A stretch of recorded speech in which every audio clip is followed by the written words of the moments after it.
Nous arrivons à l'étape de création de la table des matières.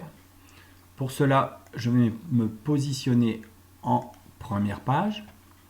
Ce n'est pas obligatoire, mais j'affiche les caractères non imprimables pour voir qu'en effet j'ai bien des lignes qui sont disponibles ici. Je me positionne sur n'importe laquelle de ces lignes. Je vais dans le menu Insertion,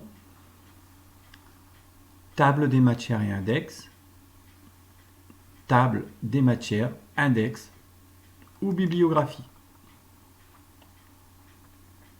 J'attends que la boîte de dialogue apparaisse.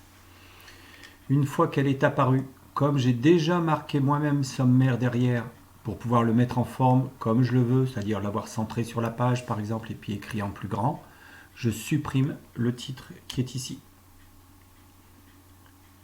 Et ensuite, pour que ma table des matières se crée, je vais aller faire ce qu'on appelle l'assignation des styles que moi j'ai créé en fonction des niveaux hiérarchiques de la table des matières. Donc je coche la case style supplémentaire, ce qui me permet d'activer le bouton assigner les styles. Je retrouve comme d'habitude les styles que moi j'ai créés en haut, l'intérêt d'avoir mis des numéros, ce qui n'est pas obligatoire, mais vous en voyez l'avantage.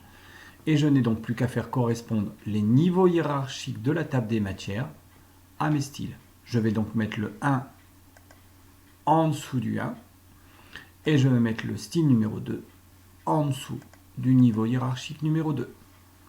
Je valide par OK. C'est terminé. Je valide par OK. La table des matières est créée.